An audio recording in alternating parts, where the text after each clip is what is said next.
मनोज जरांगे पाटील यांनी मुंबईकडे निघण्याची हाक दिली आणि त्याच हाकेला प्रतिसाद देताना आपल्याला मराठा बांधव पाहायला मिळत आहे।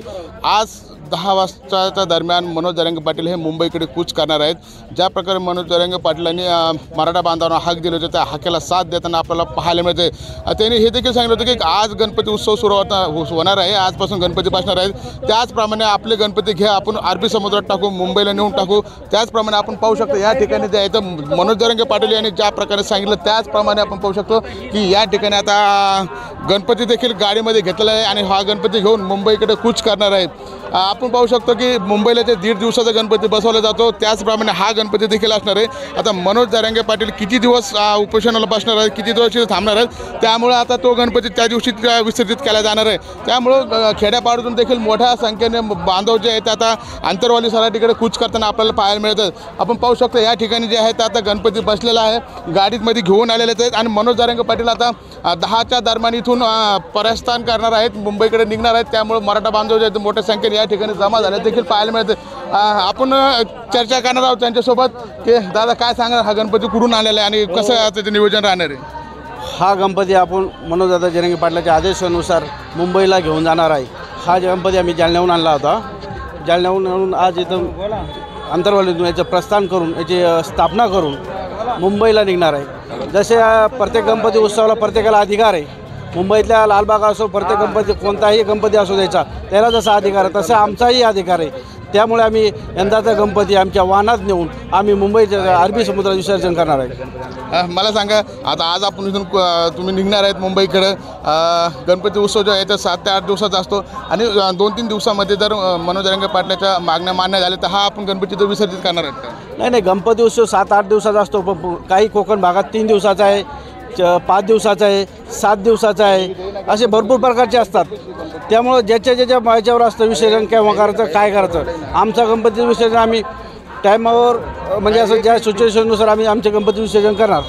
नक्कीच आपण जर पाहिलं तर हे होते बांधव, मराठा बांधव, त्यांनी सांगितले की ज्याप्रमाणे गणपती उत्सव मुंबईमध्ये जे आहे ते 1.5 दिवसाचा गणपती असतं, त्याचप्रमाणे ज्या दिवशी मनोज जरांगे पाटलाच्या मागण्या मान्य होतील आणि गणपतीच्या उत्सवामध्ये जर मागण्या मान्य झाल्या तर हा गणपती ते तर मुंबईमध्येच विसर्जित करण्याची देखील मानस या बांधवांनी केलेले आपण पाहू शकतो की या ठिकाणी मात्र आता गाडीमध्ये गणपतीची जी आहे ती मूर्ती स्थापन केलेली आहे, इथे तिथे पूजा अर्चना होणार आहे। माझ्यासोबत आणखी काही बांधव आहेत, आपण पाहू शकता यांची देखील चर्चा करणार। ही दुसरी जर गाडी पाहिली आपण तर या ट्रॅक्टरमध्ये देखील गणपती बसवलेला आहे, इथे देखील त्याची स्थापना करण्यात आलेली आहे। माझ्यासोबत काही बांधव आहेत, आपण त्याच्याशी देखील चर्चा करणार आहोत की यांनी जो गणपती जे आहे हा गणपती कुठून आणलेला आहे, कसा आणलेला आहे, आपण याबाबत देखील आपण त्याच्याकडे चर्चा करणार आहोत। आपण पाहू शकता की या ठिकाणी जे बांधव आहेत, कुठून आणला गणपती? सादोळा कुठे आला?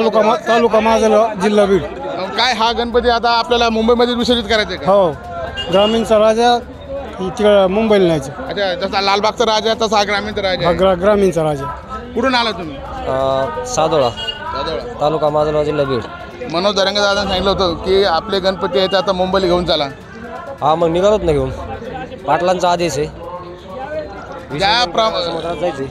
ज्याप्रमाणे मनोज जरांगे पाटलांनी मराठा बांधवाला साथ दिली त्याचप्रमाणे आपण पाहू शकता मराठा बांधव देखील मोठ्या संख्येने या ठिकाणी हजर होताना पाहायला मिळते। आपल्या ग्रामीणचा गणपती आता मुंबईला देखील घेऊन जायचा आहे, त्याचप्रमाणे ग्रामीण भागातील लोक देखील आता मुंबईकडे आपल्या गणपती घेऊन निघत आहेत। कुठून आले बाबा? आम्ही हदगाव तालुक्यात आलो, हदगाव तालुक्यातले नांदेड जिल्हा गावतळणी इथून असे आलो। आम्ही जवळजवळ 5 टेम्पो घेऊन सनी आलो, समजी सामग्री आणली, 1 महिन्याची चितोरी आणली। जर आम्हाला आरक्षण नाही भेटलं तर आम्ही मागं हटणार नाही, प्रेमानं आम्ही गुलाल लावल्याशिवाय गावाकडे जाणार नाही। ही अशी दादाची विश्वास आमचं काम आहे। घरदार लेकरबाळ समजा सोडून सनी आम्ही मार्गा लावलो, गरिबाचं काहीतरी लेकराचं कल्याण व्हावं, यायला आयुष्यात एकदा तरी आरक्षण भेटावं ही आमची अपेक्षा आहे। कुठून आले?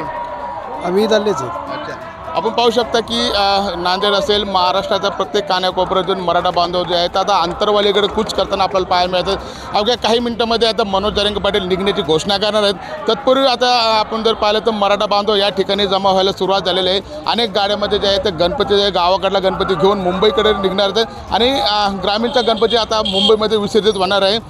मात्र जे काही प्रशासन आहे ते मनोज जरांगे पाटील यांच्याशी काही समन्वय साधतं आहे का, तत्पूर्वी काही मागण्या मान्य होत आहेत का, हे देखील पाहणं महत्त्वाचं ठरणार आहे। संजय, लोकशिवाय न्यूज, आंतरवाली सराटी।